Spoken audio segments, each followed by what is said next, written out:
happened to me on a dark night in 1976. It was December 19th, a day that would change my life forever. It was the day I died. We were dead for 19 minutes. When I came back, I did not come back the same. How do you feel? I did not come back alone.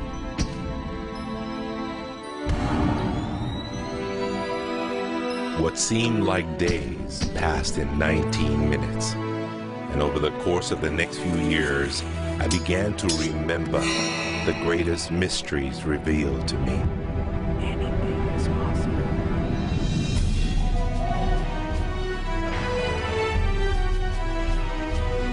I discovered a secret beyond any secret. The sum of all secrets. My eyes have seen the sun. You have seen nothing. It's out there, and I will find it. You will find nothing. It's like Solomon's gold.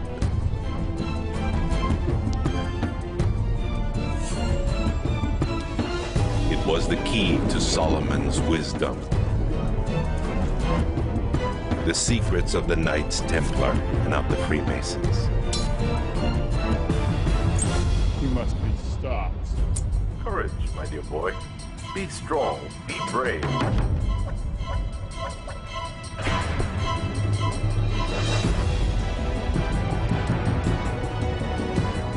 I challenged myself to find out everything I could.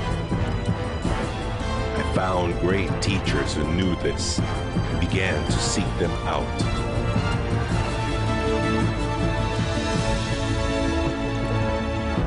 اسأل أؤمن واسمع. Ask, believe, and receive. I traveled the world, and the meta secret was revealed.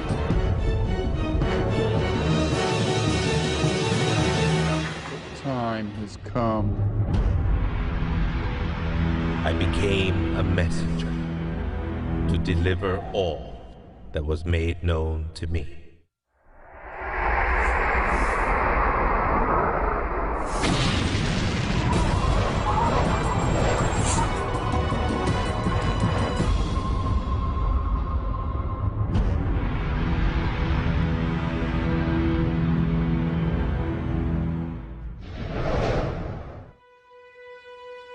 Hello there, I'm Bob Proctor. Meta is a nice word. It's a word most people don't understand. We talk about metaphysical, we'll say, oh, that's bad stuff. No, it's just what you can't see with these eyes. You got to see with an inner eye of understanding. Meta is beyond the physical. Do you know that 99% of our population has been programmed to let the outside world control the inside? If you want to get what you want, you let the inside world control the outside. That's what the meta secret's all about.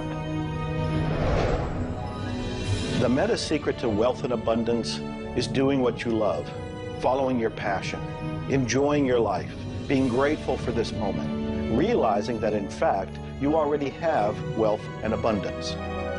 You have wealth and abundance to the level that you allow it in your life. Expand your level of openness, deservingness, and you can have more wealth and abundance right now. How do you become more wealthy? You become more grateful. Studies here in the U.S. show that grateful people earn more money and are better at innovation. So the first step to becoming more wealthy is become more grateful. Find the good in your world right now, and you'll take a first step to become more wealthy.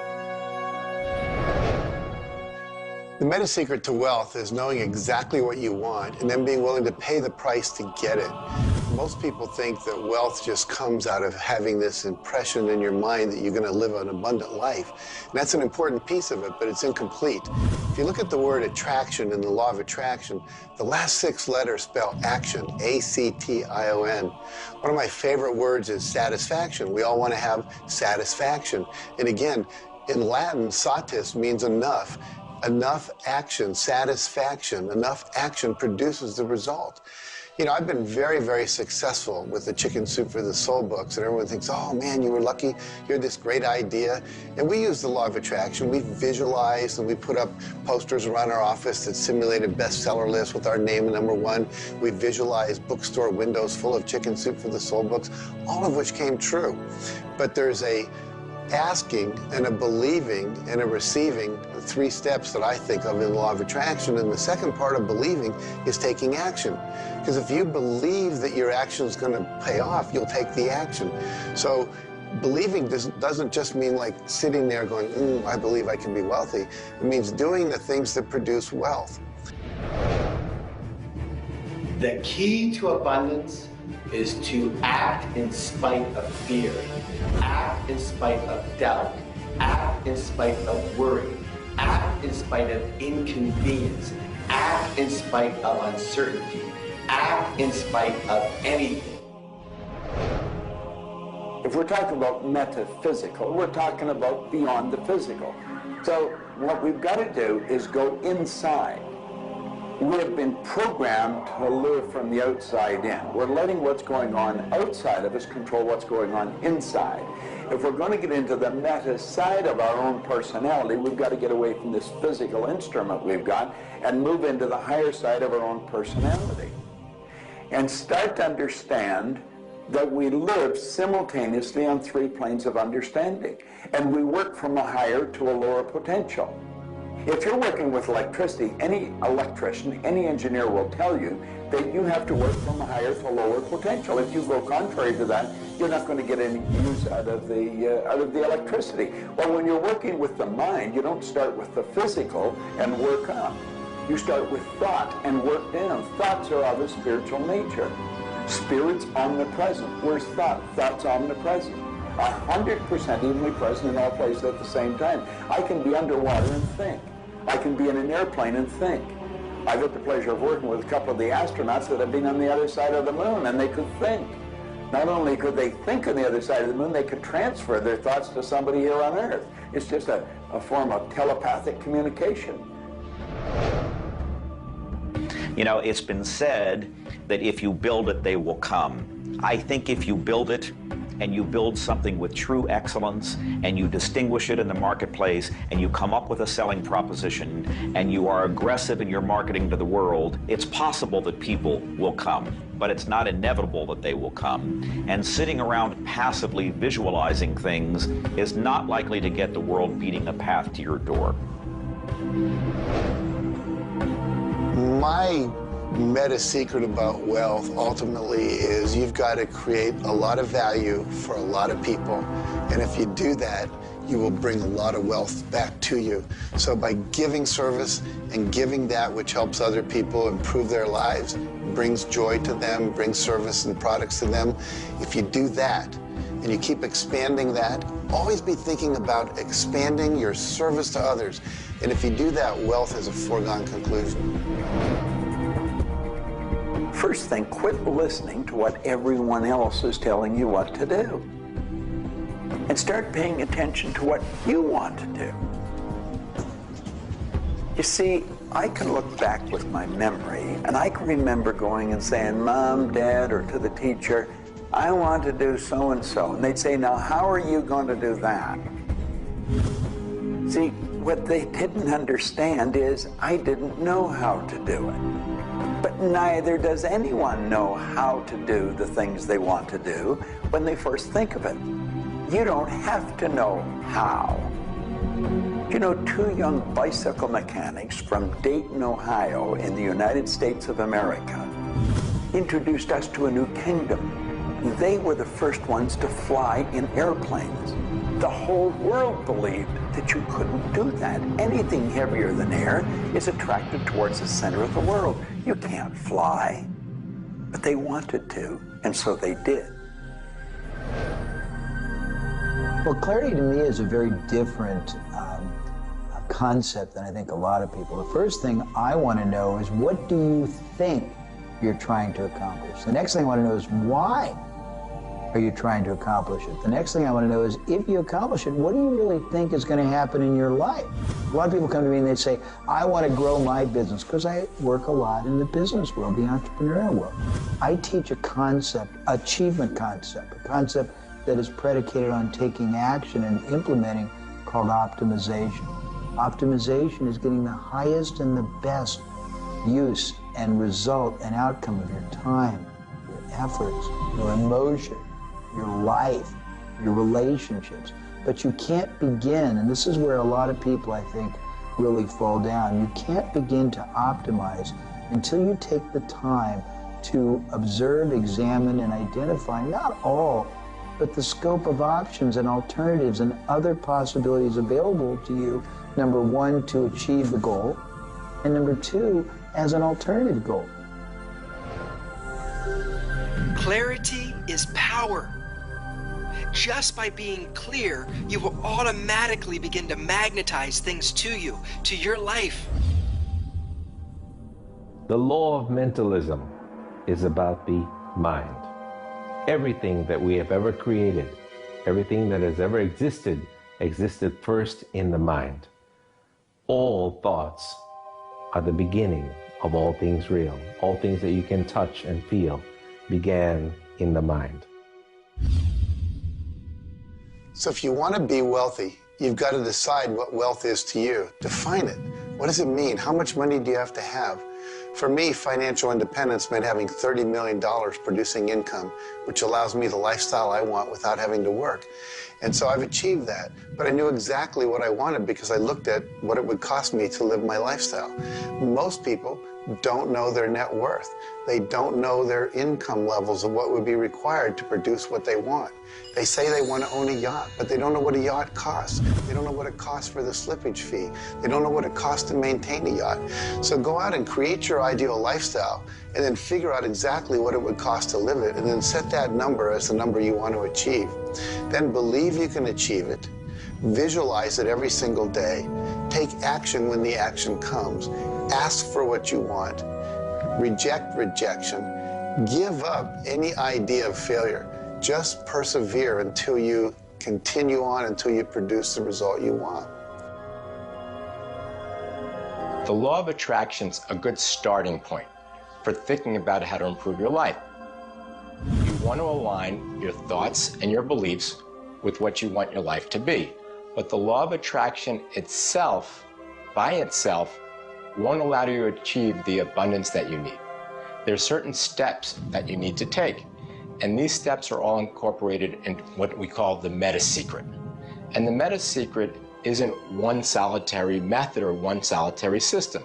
The meta secret is a combination of tools, methodologies, and ways to understand the world and ways to understand how we can change the world. Until I started looking at who I was and who I wanted to become, nothing changed. Because every time I would look and I would blame something else or blame somebody else or just look in a different direction that was not inside, I would get more of what I was creating. Because every time I created something, people would react to that. Every time I took an action that was blaming this or blaming that, people would react to that. And you know what? Then I would react to their reactions. And I was creating an environment that was busy. Instead, an environment that supported wealth and abundance. If you look around, there's nothing but the abundance everywhere that you see. You see the trees growing. You see businesses happening. This is wealth, this is prosperity, this is abundance. If it's not happening for you, it's because unconsciously you have beliefs, counter-intentions, negativity that actually blocks it from coming into your life. It's actually working the law of attraction all the time, but it's happening on an unconscious level. The abundance is there, the wealth is there, but if you don't feel it, if you're not expressing it, it's because inside of you, you may feel you don't deserve it. This is part of the unconscious work that has to be done in order for you to feel on a conscious, real, live, earth-level level what's happening with abundance and prosperity. Abundance, wealth is your natural birthright. If you're not feeling it, it's because of your unconscious beliefs. The law of correspondence, simply stated, is as above, so below, as within, so without. The law of correspondence is simply attesting to the fact that we are human creatures, physically present, but we have minds and we have spirits. So we exist in more than just one plane. We might even be multidimensional beings with multidimensional thoughts, and there may be more to you than just meets the eye. If you want to be wealthy on the outside, you first have to become wealthy on the inside. As above, so below. As within, so without. First, you have to become wealthy in your thoughts. Then you become wealthy in your outer expression of that. You have to have a wealthy attitude. You have to have a wealthy, abundant thought form about who you are and what's possible. And when you have that, it will start to manifest outside of you. If a person wants to take a quantum leap rather than incremental steps, they have to begin by understanding that they can do that. There's a marvelous little book. It's called U Square. Now think of what that means. If you square a number, you multiply the number by the number, don't you? Well, when you square, you multiply your potential by your potential. It's astronomical. I mean, you just go off the board. The man that wrote the book, Price Pritchett, he said, when you're looking at a quantum leap, he says it looks ridiculous, utterly. But in retrospect, it looks like a natural thing to happen. It was without effort. It's with ease. And that's what quantum leaps are. What you're really doing is getting rid of limitations in your mind, and you're letting your mind just take off and build a great big idea. And you start before you're ready. You defy what the masses are controlled by. You've got to move into a space all of your own. Understand you're working with an infinite power that's omnipresent. It's with you all the time. It's closer than your breath. And you get in harmony with that and just release all thoughts of limitation and make up your mind you're going to take and just compound your effectiveness. That's essentially what I did. I didn't know what I was doing at the time. I didn't understand quantum leap, but I took my income from $4,000 a year to $175,000 in a year. And then it went over $1 million. And I had no understanding of what happened. Now understand this. I had been raised to believe that if you don't have a good formal education, that you'd never be able to do what I did. If you don't have experience, you can never do what I did. I had 2 months high school and I had a bad work record. But my income went from $4,000 to over $1 million a year. Now you can do that. And the first step is understanding that you can do it. Quit listening to people tell you you can't. And start to see yourself doing something really big. Write it out on a sheet of paper. Begin by saying, I am so happy and grateful now that I have turned my annual income to a monthly income.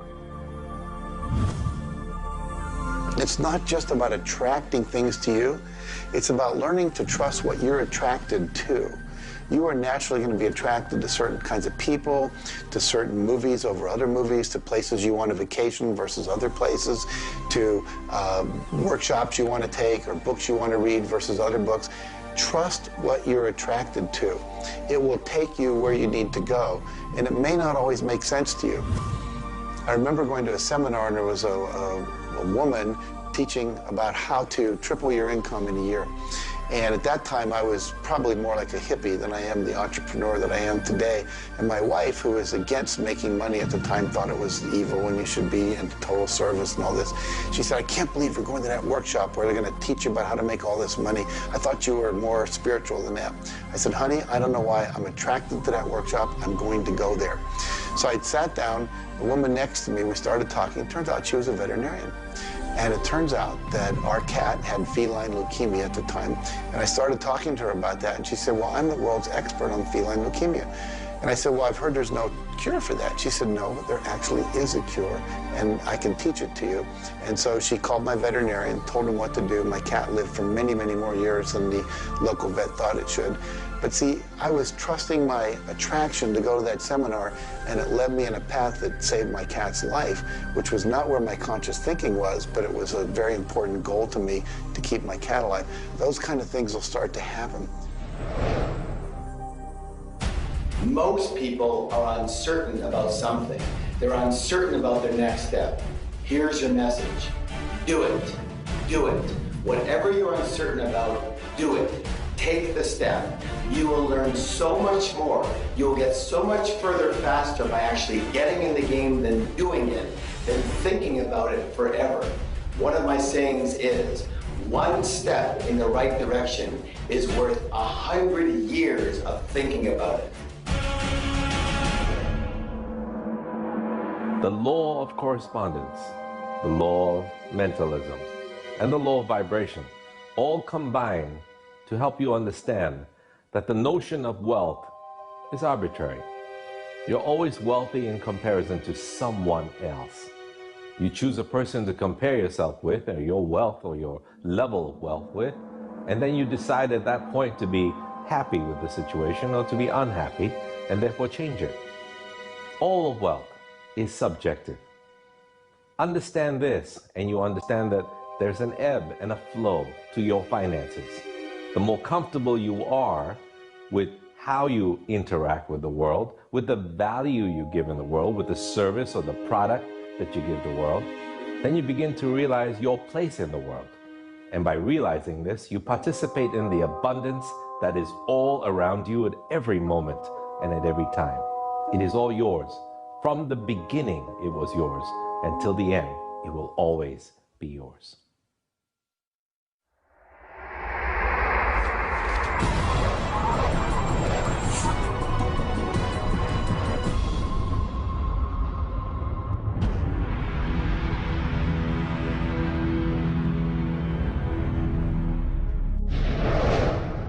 The meta secret to relationships is to know that the universe is giving you love right now.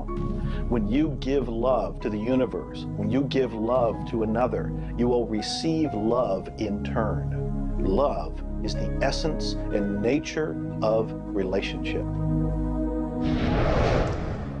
Relationships are a two-way street. It's not just about taking and giving and receiving and getting what you want, but it's also about giving.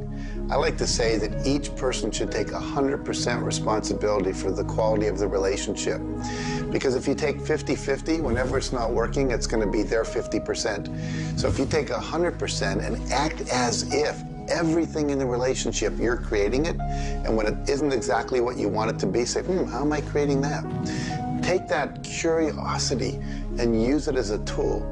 And when you get the answer like, oh, I'm not coming home on time, I'm not listening, I'm not doing this, then you have the opportunity to shift and do the thing that produces relationship. A friend of mine wrote a book called Making Relationships Work. And the idea is there is work in making the relationship work. So be willing to do the work. Give as much as you get. The more you give, the more will come back. To have a better relationship with anyone in your life, first, you begin by having a relationship with yourself. Treat yourself the way you would your very dearest friend. Love yourself regardless of all the crazy shenanigans you pull.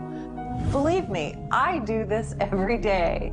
So if you want a better relationship with someone else, love yourself. Relationships are part of what the universe is giving you as a gift. The first and most important relationship is the one with yourself. When you love yourself, you heal yourself. When you love yourself, you become a magnet that people want to hang around, and you begin to attract other people and new relationships. It's all based on love. It's all based on non-judgment. It's all based on total acceptance. The universe has a relationship with you right now, and the universe wants to give you more. Are you ready to accept it? The concept that I can't live without you is a tragic statement to me. The idea that I need somebody else to complete my life, I need somebody else or my life's not worthwhile is a very sad statement, and I think someone needs to take a good look at themselves when they say that. When you start to think that thought, stop for a second and realize life is full of stuff, and sometimes stuff is potholes, and sometimes stuff is bridges are out ahead, and sometimes there's a detour in life. I heard somebody once say that sometimes the most beautiful scenes in life are the ones we observe on a detour. Have you ever gone on a detour and realized that your life wouldn't have been the same if you hadn't taken that twist or that turn in your life? Next time stuff happens, take a look. Maybe there's something better right around the corner. The law of cause and effect tells us that there are no such thing as coincidences. Everything that happens in this world happens because of a reason. Someone, somewhere, created a cause. It may not be something you are aware of. It may not be something we can even begin to realize or see at this level. But at some level, someone, somewhere, or a group of people, or even us, may have created it.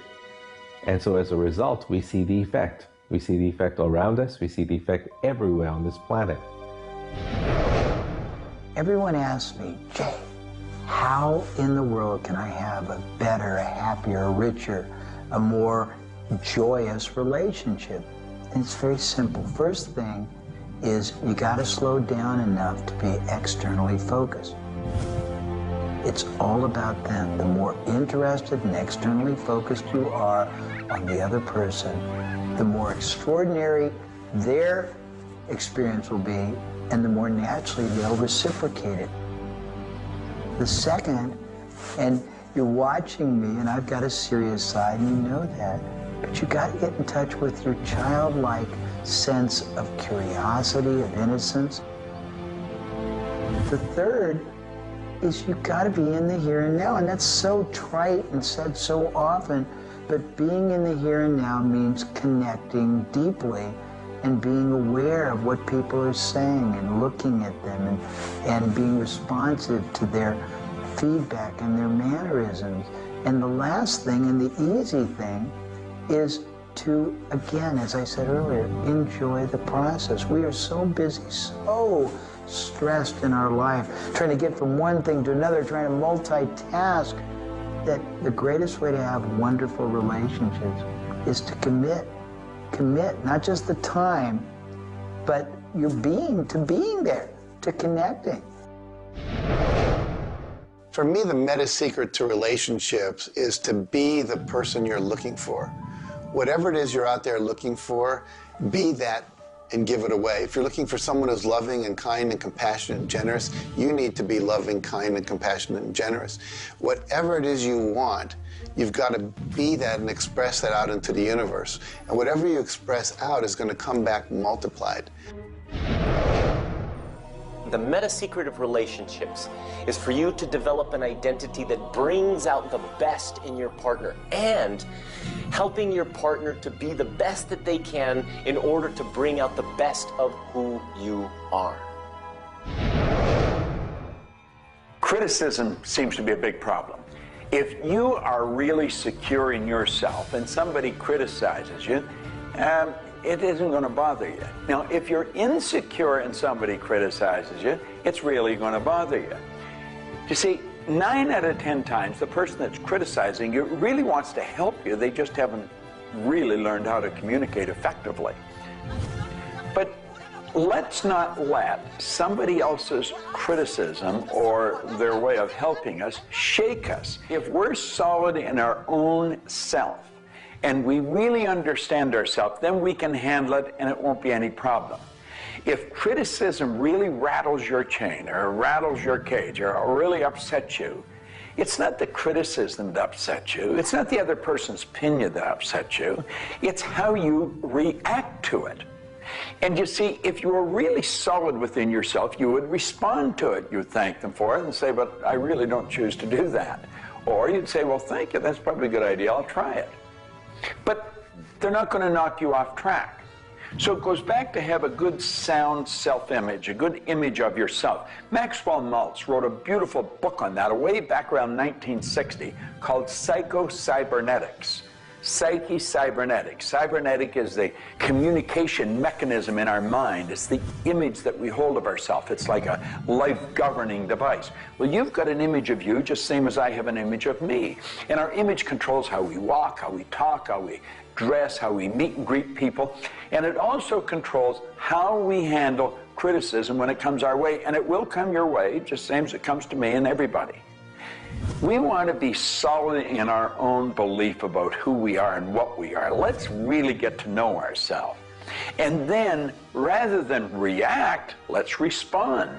It doesn't matter how they approach, whether they're diplomatic and trying to help us or whether they're trying to find fault. It won't really make any difference. We will listen to what they have to say, listen to it, and then we'll either accept it or reject it, but it isn't going to affect the relationship with the other person one bit.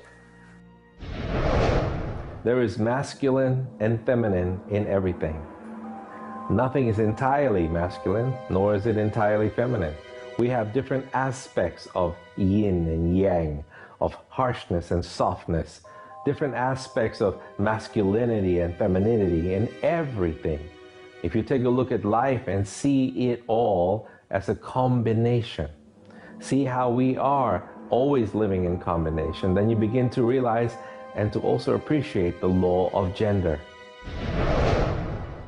Relationships are about communion, taking our life and making it sacred through connection with another human being.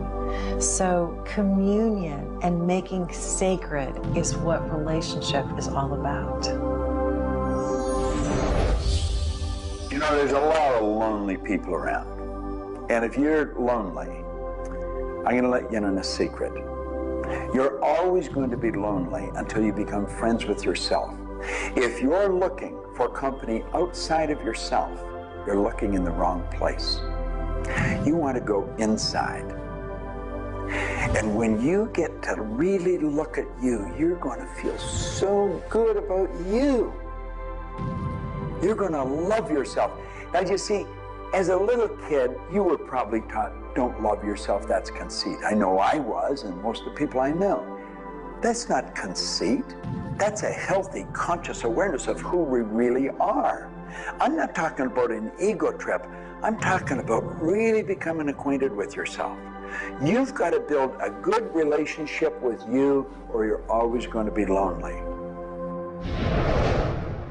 When you get angry, look at it as, okay, this is a gift. I need to release something here. And in that process, relationship becomes a school for growth instead of just like it's someone that's going to please me. Look at how can I serve them and how can I learn from them, as opposed to how can I manipulate them to give me all my needs met.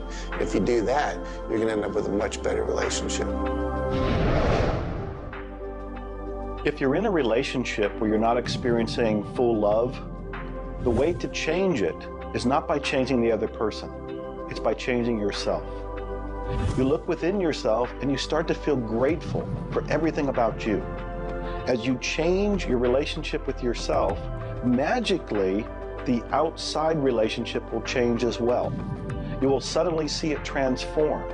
You will suddenly see that there's love in that relationship with that other person. But you don't change the other person. You change you. A lot of people spend valuable time in their life focusing on the past. I could probably spoil your week if I reviewed the first 26 years of my life. My life was a mess. And you know, at the end of 26 years, imagine living for 26 years and looking at yourself, you're unhappy, sick, and broke. I had a guy look at me and he told me I was one of the most miserable people he had ever met. And he was right.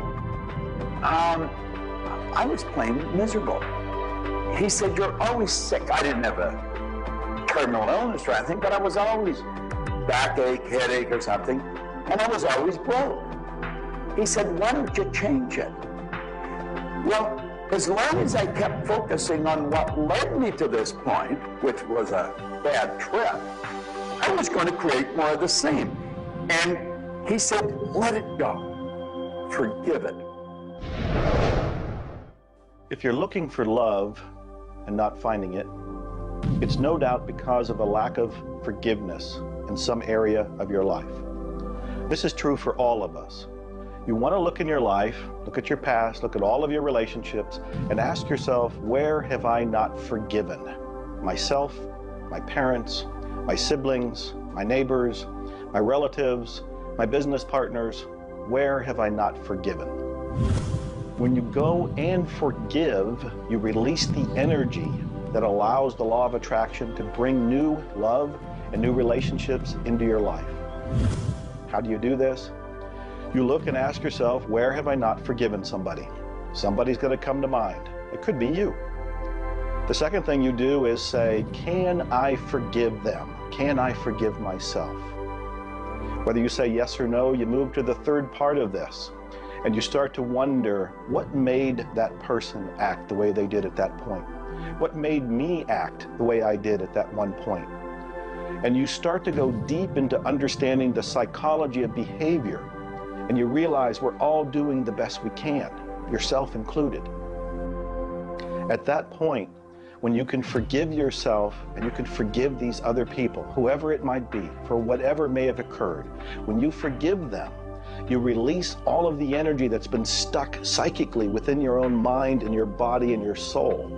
And when that releases into the universe now has an open pathway to return to you new love, new relationships, new blessings.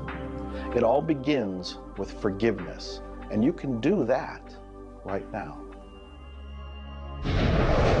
When we talk about love, we're talking about the greatest word in the world. Leadership is a great word, but no word compares with love, because without love, you're dead. There's life in love. There's forgiveness in love. There's really everything. There's thankfulness in love. Now, the problem is learning, where do we start?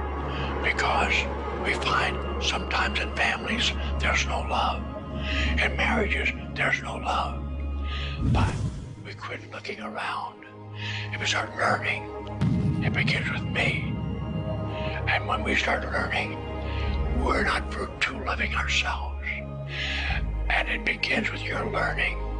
To me, you could say you're loving, but unfortunately, you love people you like. Love has to be unconditional, loving those you don't like. Now, in my case, when my wife married me, she said she loved me. I told her I loved her. But as soon as we got married, I would say, I love you. She said, well, why don't you act like it? I say, I do act like it. She says, you have a funny way of showing it. I say, well, I love you enough to die for you. She says, try living a little. And so I discovered, as loving as I was, I didn't fit her definition. The law of gender, the law of vibration, and the law of rhythm. All of these figure in relationships. You see, love is a dynamic. Any relationship is a dynamic. When you are actively relating, that's when it's alive. That's when it's fun. When you sit back and you start to look at the relationship, then it becomes static. It becomes a relationship to be assessed, to be looked at. But when you're relating to your partner or your spouse, amazing things happen. It's dynamic, it's moving, it's alive. And that's what all love is supposed to be, alive, and so much more fun. Changes happen all the time. We change. Human beings change. You change, I change, we all change. But if you can change together in the same direction, amazing miracles take place. Words, feelings, thoughts are all aligned. And all of a sudden, you can take on any problem and it's not an issue. That's what relationships are all about. That's what relating is all about. That's what love is all about.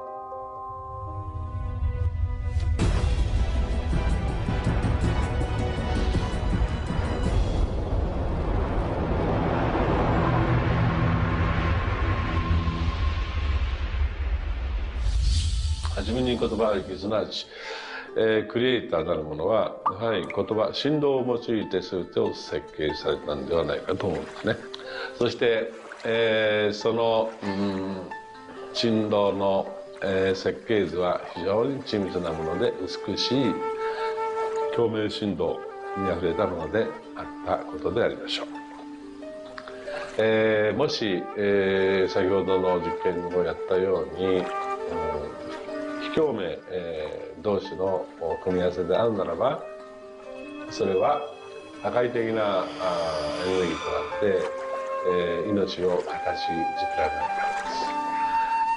私たちの体は最終的にクリエイターの、いろいろな、試行錯誤によってだんだんこう単純なものから、微生物だとか海の中のものとかそういうものから小動物始まって複雑なものになっていって、最後の芸術作品として、クリエイターなるものが作られた結果、私たちはあるというふうに思うんですね。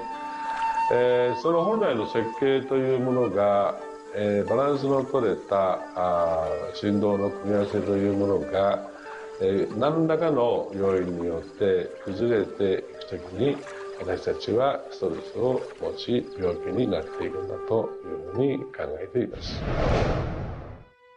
As you've already seen from Dr. Masaru Emoto, water makes up 85% of our body, and the thoughts we think actually create a vibration in the water that has memory.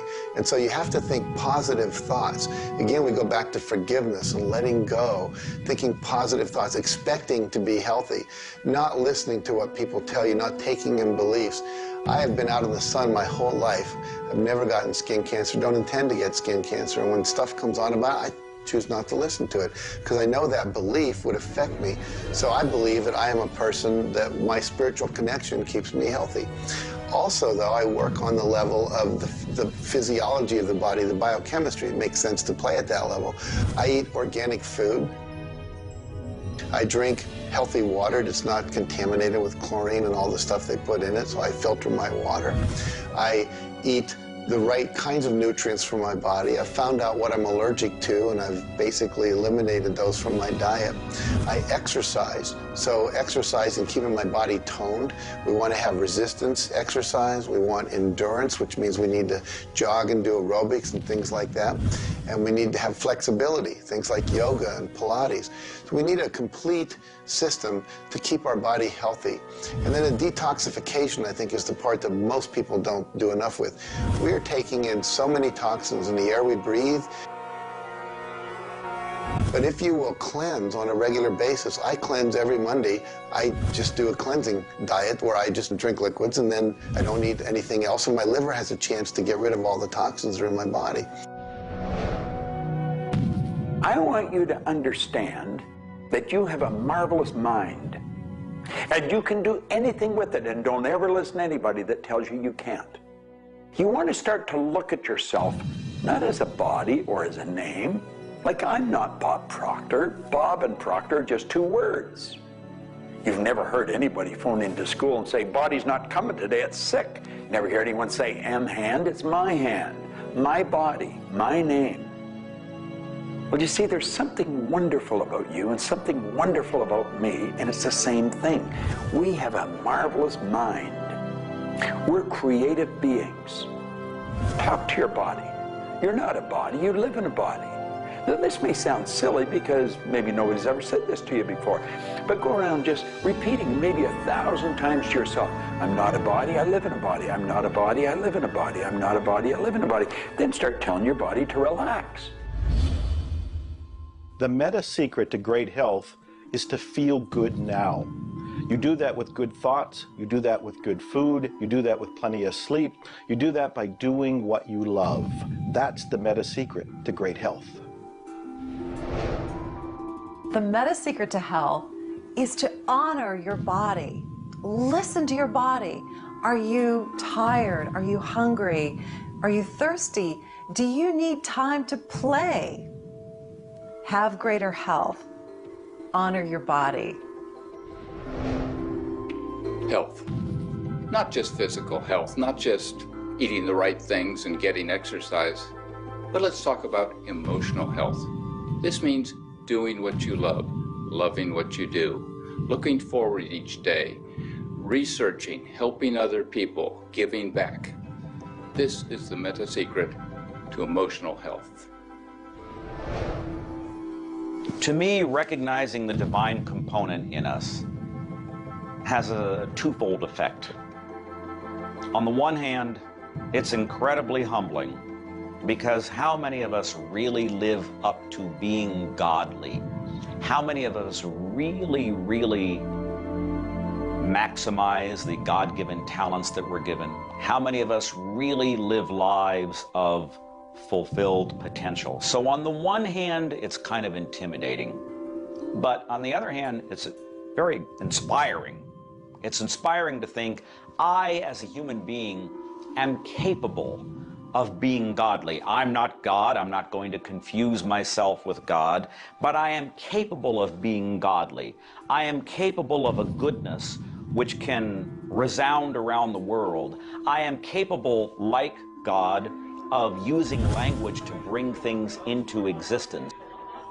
An architectural drawing is the languaging of a building into existence. A marriage contract is the languaging of a relationship into existence. Any sort of contract does that. A novel creates a world that may be more real to us than the so-called real world that we are living in. And being godly is both an obligation, which frankly I feel I fall vastly short of, but also an incredibly inspiring opportunity. And the ancient traditions, not only the one that I come from, but really all of them, teach us this. The law of rhythm is the very fabric of life itself. Rhythm is everywhere. Things are born and things die. We move into a season and we move out of a season. We go within and we go without. We change. Rhythms flow in our emotions as well. You cannot always be feeling happy. Sometimes you'll feel sad, you'll feel down, and then you'll come out of it. Whatever goes up must come down. You've heard the language. Rhythm is exactly that. And the minute you begin to realize that all of life is all about the law of rhythm, then you can flow easily in bad times and then have more fun in happy times. When you start to expect rhythms, know that if you're happy in one direction, you can also be unhappy in the other direction. The law of rhythm surrounds us, works with us, and if you master it, there's nothing you can't do. The meta secret to health and having amazing energy is the ability to look at your world from a perspective that, hey, things aren't always going to go your way, but you know what? As long as you always do your best, as long as you are focused on what you achieve and what you're trying to accomplish, then it's all going to work out. I think one of the most important keys is to recognize in life just about all the limitations that we have are self-imposed. To realize that is the greatest breakout, the greatest. I talk about staging jailbreaks in your life, breaking out of the mental prisons, getting over the walls of the self-imposed impossibilities in life. And it is remarkable what happens when you realize, take a look at what really is holding you back. And very often, almost all the time, it's you. It's you. The power lies within you. See, humor is good. It really is. I don't really understand what it does to you, but I know it does something to your brain. Norman Cousins, who's gone now, but lived a long and very, very effective life. And he had been diagnosed with a disease, and it was killing him. He was literally dying. And one day he got thinking to himself, if sadness and sickness are hooked together, then happiness and health must be hooked together. And so he had people bring in old movie films of Laurel and Harvey and all kinds of different old actors, funny stories. And he started to play them. They made him move out of the hospital. So he rented a suite of rooms in a hotel. And he had these movies playing all the time. And he was laughing, a real belly laugh. And he got better. Now, I think you know when you're laughing, you're feeling good. Start to laugh at yourself. When you make a mistake, laugh at yourself. Don't get serious with yourself. It plays a very, very important role in a healthy, relaxed life. If you want to study it further, get into some of Norman Cousins' material, and he'll explain exactly what it does to the brain that controls the vibration of the body. Start laughing a little more. Have fun. The mind can't be all it is designed to be without the body being everything it was designed to be. But we basically thwart both. Or you can have a great relationship. You can have a great financial situation. You can have a great family relationship. And the big problem in our society, certainly in Western society, people don't exercise, 92% of the people don't exercise, they don't eat nutritious things, they don't complement to compensate. It's very simple. And if you break it down to the little steps like eating an elephant, you'll have the most rich, satisfying, fulfilling, gratifying, liberating life, but you got to balance it. Health is all up here. All I know is right now. I don't have a voice. I don't have good sight. I don't have a hearing. My strength is gone. However, I have never been more excited and thankful in my whole life. The law of vibration simply states that everything is in motion. Nothing stays static. At some level, even though something may appear as if it's not moving, its molecules are moving, its atoms are moving. Everything vibrates. Not just your thoughts, everything. Now, I do understand that disease cannot stay in a healthy vibration. It just cannot. I also understand you cannot turn disease into health, but you can release disease and recreate health. You see, your body is changing at the rate of millions of cells every second. And it's the thought patterns that you hold in your mind that control the vibratory rate of the body. Your brain is an electronic switching station. There's all kinds of material written on thought, on attitude, and on health. And I do know this. If you are suffering from a physical disease, quit talking about it, quit thinking about it. Go to a very competent medical doctor and follow that person's advice, because he or she will tell you what to do physically, but at the same time, instantly begin visualizing every molecule of your being in a harmony with the law of vibration. Now, I would have an affirmation that I would repeat. I am so happy and grateful now that every molecule of my being is vibrating in perfect harmony with God's laws. My body is getting healthier and stronger and more vibrant every minute of every day. And repeat that. Treat it like a mantra. I can't predict what's going to happen for you personally, but I do know that hundreds of people, if not thousands of people, have experienced healings and cures by beginning to change their thoughts about what's going on in their body.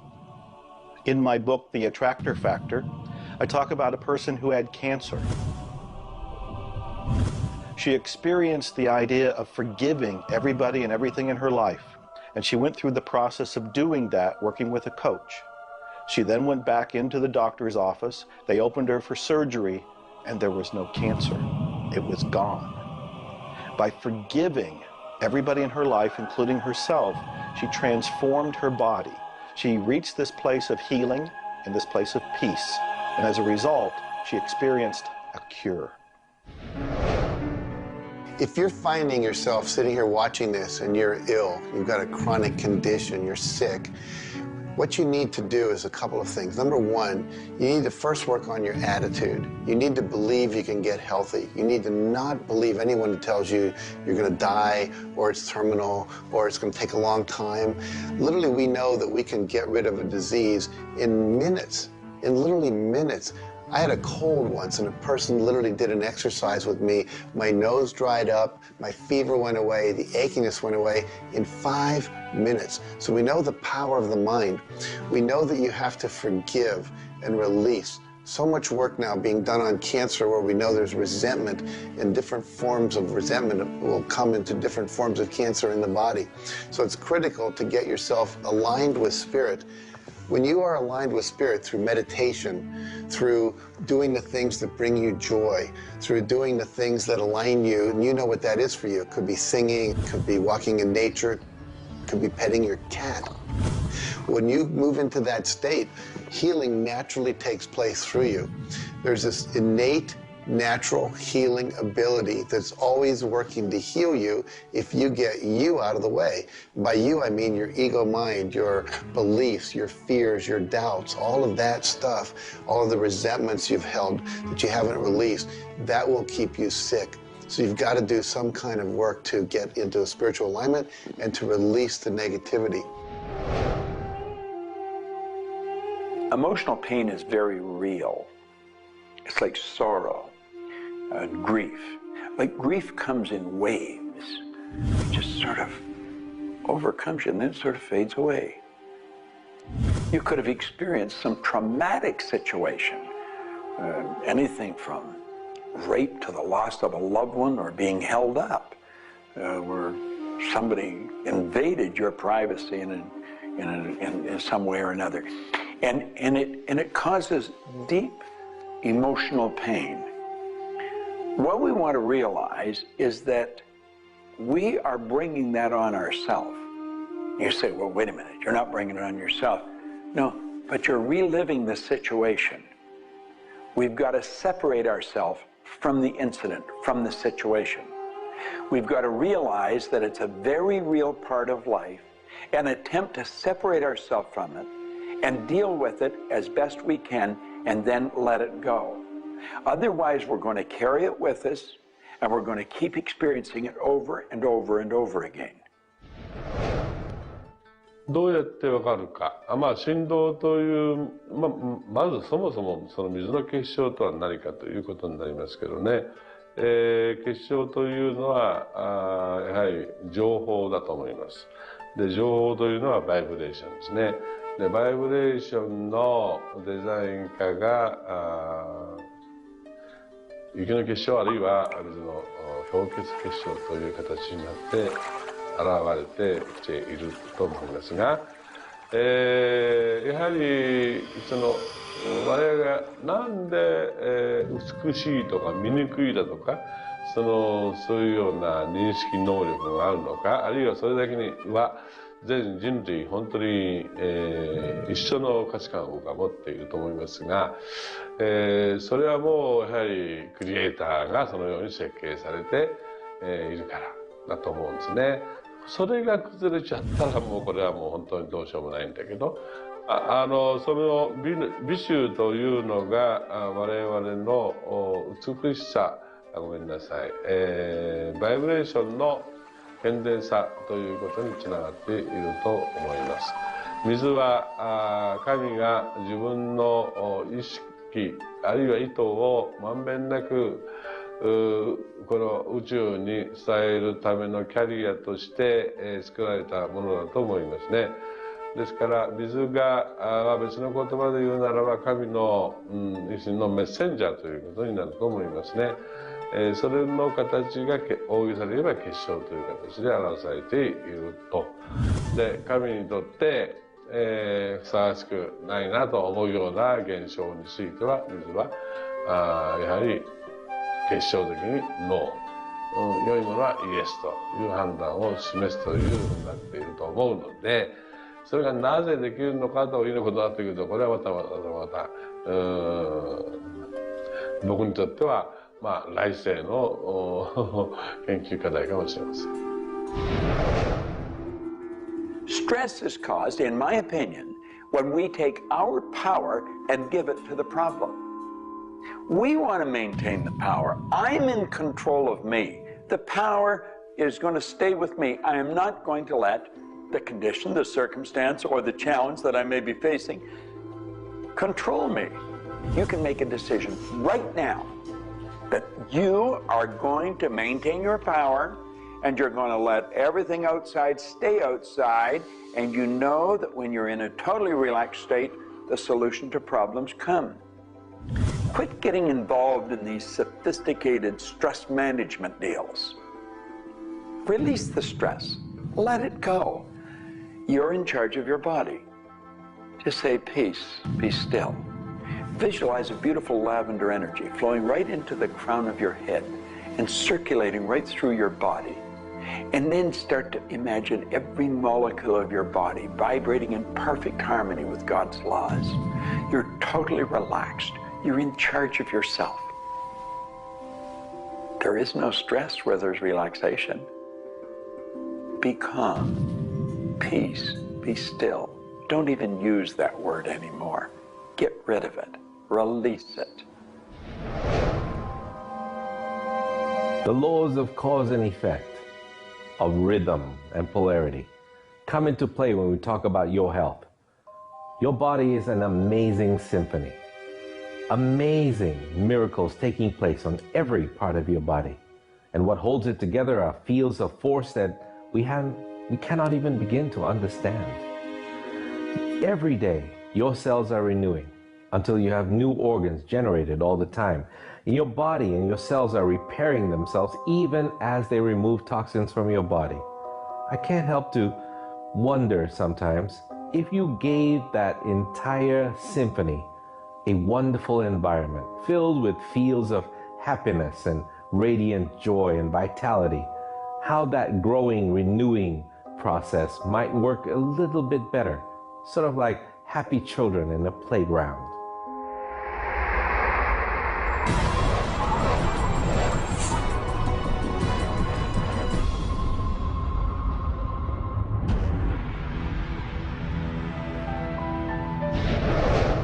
Here's the paradox of being human. Real happiness is only available in the moment.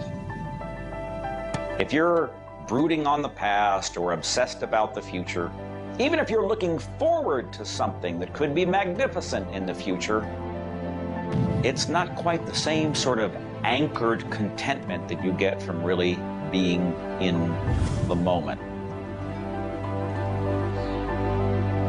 We human beings seem to be perpetually someplace else. That's kind of like one definition of the human predicament, the human condition. We are perpetually thinking about the past, the future, something to the right, something to the left, something else. I think the paradox to happiness is you do have to have dreams and aspirations, and you have to be anchored, rooted, and happy where you are. Not always easy to do, but I keep trying. Happiness is a point of view. Am I happy? Yeah, I think I am. How can somebody always be sad? Of course we're sad when we lose somebody that we love, or that when the project we're working on so long doesn't work out. Temporary sadness is a very human condition. How can you be happy? Maybe by finding things to do that make you happy. You see, if you're miserable, your mind is focused on the past. There's a method concept. Get you over any miserable concept in a heartbeat. Focus on right now.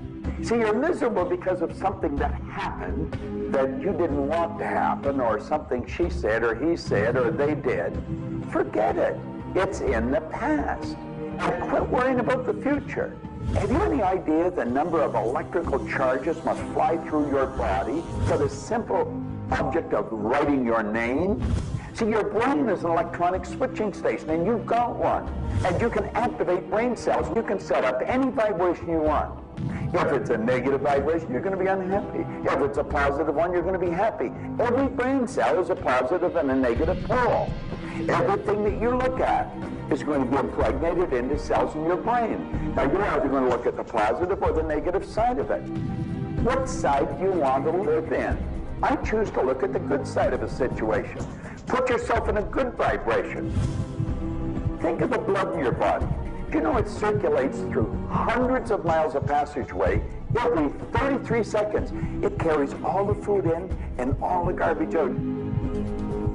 You've got more power in your little finger than you need to light up your home for the year. There's about 11 million kilowatt hours per pound of potential energy locked up in your body. And you're probably saying, I haven't got any energy. That's because you're miserable. Get out of it. Get over it. Focus on now. One of the most important things you need to do in your life is discover your life purpose. I believe that everybody is born with an individual and unique purpose. And when you are doing your life purpose, when you're living it, expressing it, fulfilling it, you're happy. And so many people have talked about joy being your guidance system, that when you're off purpose, you're not happy, you're not joyful. And so this joy, this inner experience of happiness and joy is a way of saying, oh, I'm on course, I'm doing the things I'm supposed to do. Stephen Covey said, you know, you don't want to get to the end of life and get to the top of the ladder and find out the ladder was leaning against the wrong building. You can be very, very successful. And we see people with all the cars and the toys and the money and the society recognition and so forth, but they're not happy because they're not fulfilling their purpose. Think about it like this. A rose has to be a rose. A chrysanthemum has to be a chrysanthemum. A geranium has to be a geranium. And yet we as people have been given choice. The choice to pursue any number of things and do whatever we want to do. But unfortunately, most of us have been talked out of our purpose. If you want to be happy, come back into this moment and do what you love in this moment. You should absolutely work toward improving your life, improving the world, improving your relationships, improving your finances. Every sort of conceivable improvement at a micro or macro level should indeed be your agenda. But if you are not happy with things the way they are, then your happiness is perpetually on hold pending a condition that doesn't exist yet. If you do that, you will never be happy. You have to realize that the point of power in your life is in this moment. People think about the future and they throw their power into the future. There is no future. When it gets here, it's called now. It's called this moment. People think about the past and they throw their power into the past. But there is no past. It's gone. When you think about the past, you think about it in this moment. This moment is all there is. And you can be happy in this moment. When you are, everything is taken care of. All is well. Happiness and achieving happiness is a process. It's not something you achieve right now and you're done and you have your happiness. It's something that you're constantly attaining and re-attaining through life. And the way to do that is to really understand what brings contentment in your life and to achieve that. And one of the key things to remember in terms of happiness is that part of this process is sharing happiness with other people. The more we share happiness and the more we teach other people how to bring happiness and fulfillment in their life, the more we'll be happy and fulfilled. So continue with your journey of greater fulfillment, and you'll have more happiness in your life. The law of polarity is about dualism. Everything exists in relation to something else. There is no person that's entirely good. There is no person that's entirely bad. There is no entirely hot or entirely cold. It's always hot in relation to something else that's colder. It's always colder in relation to something else that is hotter. We move in directions as opposed to moving in a static field. We always move from one place to another, from one thing that's more pleasant to something that's less pleasant, or something that's unpleasant to something that's more pleasant. There is a movement, and this movement exists because of polarity. Happiness is what you want, and happiness you can have right now. Why aren't you feeling happy? Why isn't anybody feeling happy? Because psychologically they use unhappiness as a motivator. They think by being unhappy, angry, desperate, frustrated, whatever the feeling might be that's not happiness, that it will whip them forward. It'll make them take action. And it's something that actually shoots themselves in the foot. Because when you are happy now, which is available to you right now, you know what your choices are. You can see what your decisions are to be, and you can more clearly decide on what to do next. It comes into really understanding something about ourselves. We should start at a very early age, and we should ask ourselves, who am I? You know, what really makes me tick? And get to know ourselves. We're in a hurry to get a car or build a business or buy a house. We should introduce ourselves to ourselves. School hasn't done it. Our parents aren't doing it. You go to work for somebody, they're not going to do it. So if you don't do it for yourself, you're not going to do it. This deals between you and yourself. Pogo said, we have seen the enemy, they are us. Whatever has happened in your life, whatever's going on for you, if it's not the way you want it, any situation, consider the fact that everything happens for a reason, and that reason is there to serve you. How can you reframe this? How can you relook at this in such a way that helps you, that supports you, that puts you on the path to success and positivity again? It doesn't help you to be negative. It doesn't help you to wallow. All that can do is bring you down. It's time to change your mind. It's time to reframe, relook at it, have a new perspective, a new view, and put this in the light of this was there to serve you. There's no accidents in the universe. This happened for a reason, and that reason is there to help you. We grow up with the idea rich people aren't happy. Well, I know rich people that are laughing. They're very happy. And of course, I know people that are very wealthy and are very unhappy. I remember Earl Nightingale one time saying, since it doesn't make any difference whether you're rich or not, if you're happy or not, you might as well be wealthy. And then if you're miserable, you can at least be miserable in comfort. We've got to understand that all the money in the world is available to us, but we have to earn it. Now, that does not mean we should work. This is where the meta secret really comes into play. Working happens to be the very worst way to earn money. We should work for satisfaction. People should go to work at what they love doing. When we think of work, what we're really talking about is how we spend our days. Work has probably a bad energy attached to it. We should spend our days doing what we absolutely love to do.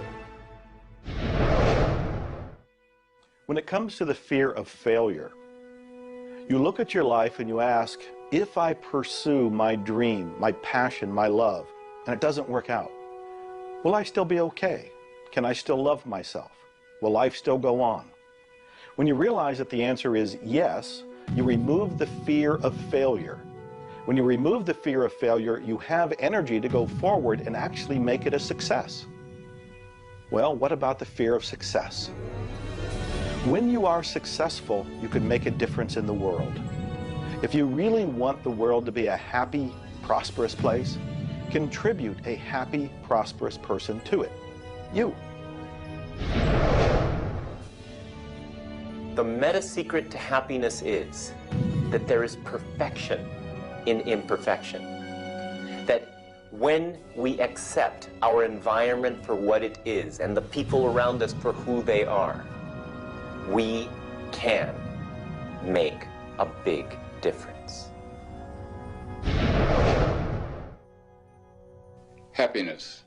What makes you happy? Everyone is not the same. For me, it's research.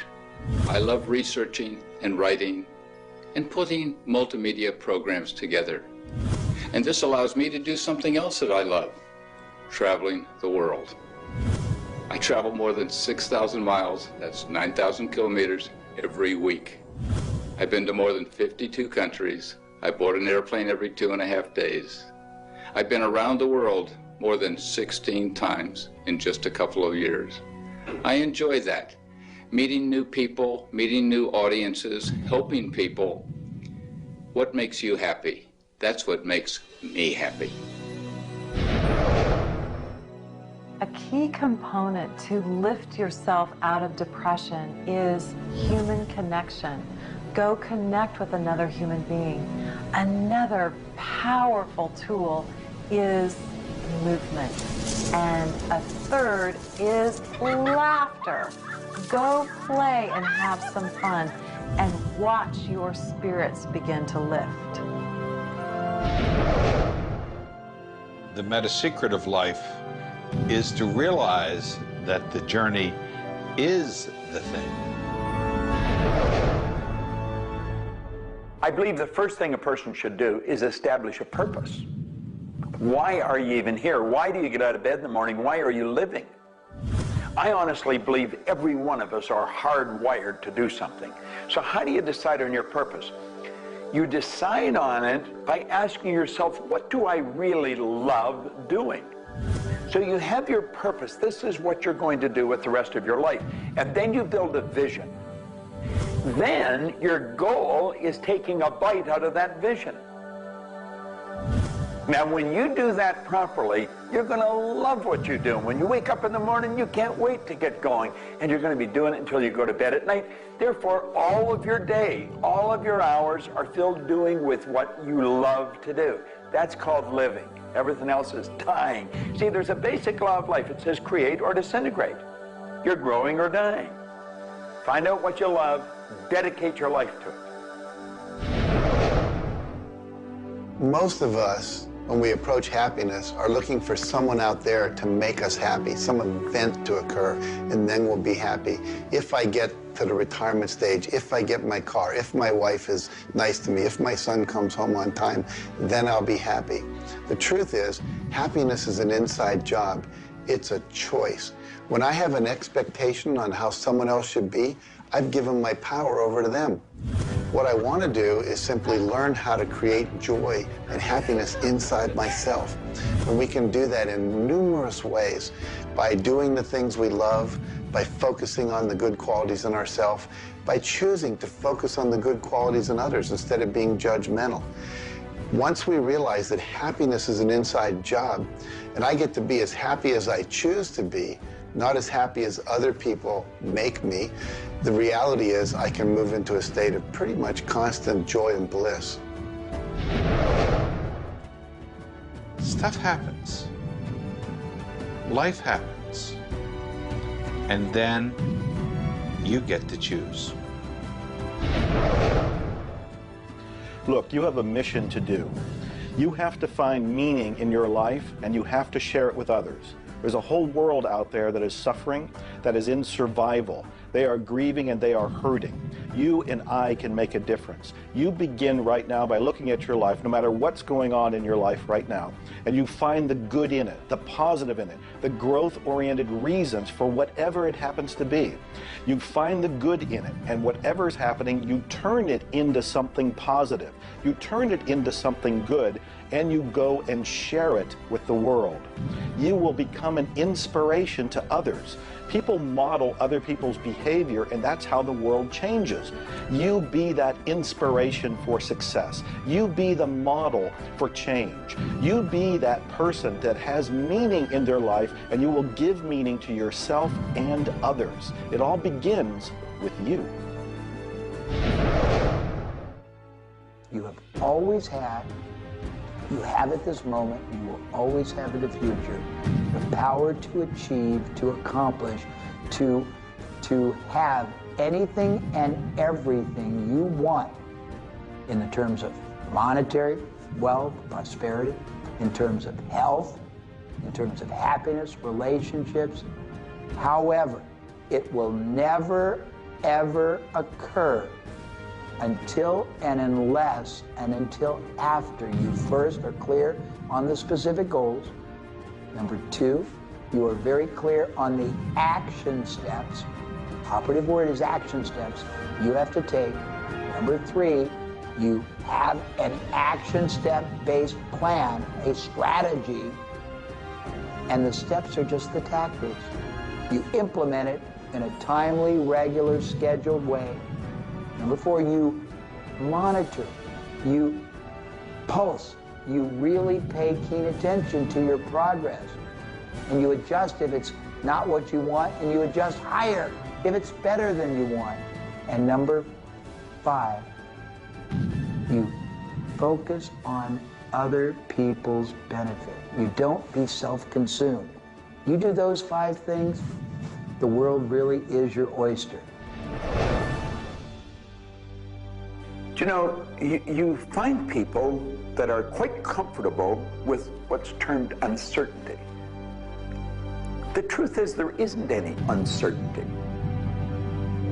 There's only the law. And the law decrees that everything happens the way it's supposed to happen. If we build the image in our mind of what we want, and we're true to that image, that'll control the vibration we're in, that controls what we do, and it controls what we attract. Now, the problem is, we let that image get out of the way every now and then, and we're controlled by something outside. And that takes us off track. We've got to correct it and come back on track. But a person that has direction in their life, there's no uncertainty.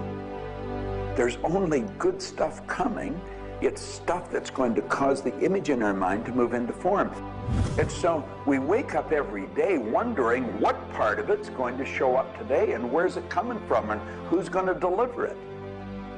Every day holds something really good for us. Alfred Adler, the great psychologist, said, "I am grateful to the idea that has used me." I love that. Get a big idea and understand that you're going to see it move into form, and that's just as certain as the night following the day, because that's governed by law too. The laws of correspondence, of vibration, polarity, and rhythm come into play when you talk about the meaning of life and happiness. We make our happiness dependent on what other people can do for us instead of what we can do for ourselves. You know, there's a concept they don't teach you in school. It's called enough. Sometimes what is enough for one person may not be that way for somebody else, and we want more. And when you want more, you're setting yourself up for disappointment, because not always will you get more. Sometimes you do, but it's not all the time. I don't know who told us on this planet that everything is going to go our way. Sometimes things will go your way, sometimes they won't. We've got to learn to accept this. That's the rhythm and the flow of life. All of life is filled with possibilities. And when you see possibilities, well, it allows you to accept failures as not final. Failures are learning lessons. The American Indians, the Hopi Indians in the Southwest, well, they have a belief. Every day they wake up and pray to the Great Spirit, and they say, "Oh, Great Spirit, allow us today, this day, to make 20 mistakes."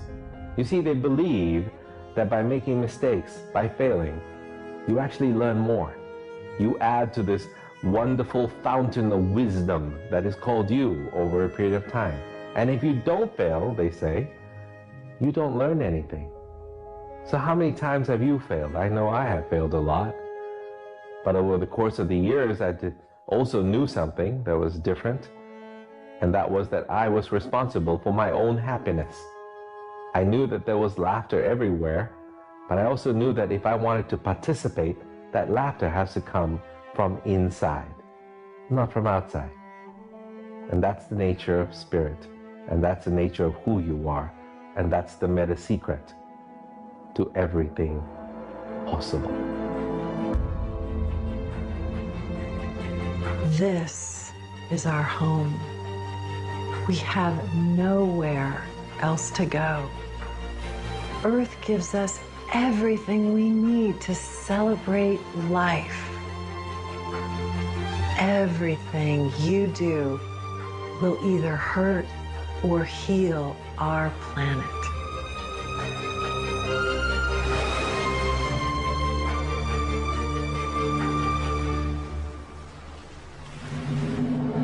You were brought here to learn many lessons. To learn how to love who you are, where you are, and the people you surround yourself with. Just remember that you carry within yourself everything you need for the fulfillment of your life's purpose. You are the sum of all of your experiences, all of your choices, and you are a work in progress.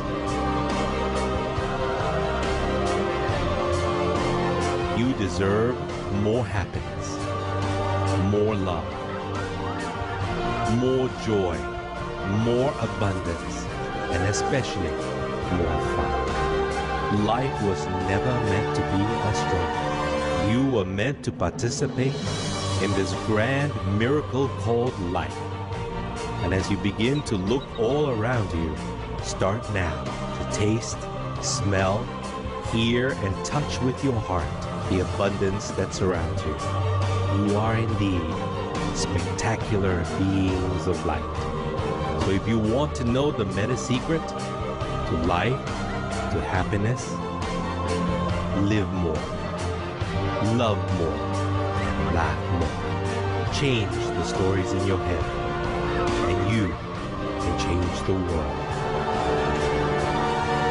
It's a short trip. Make it a good one.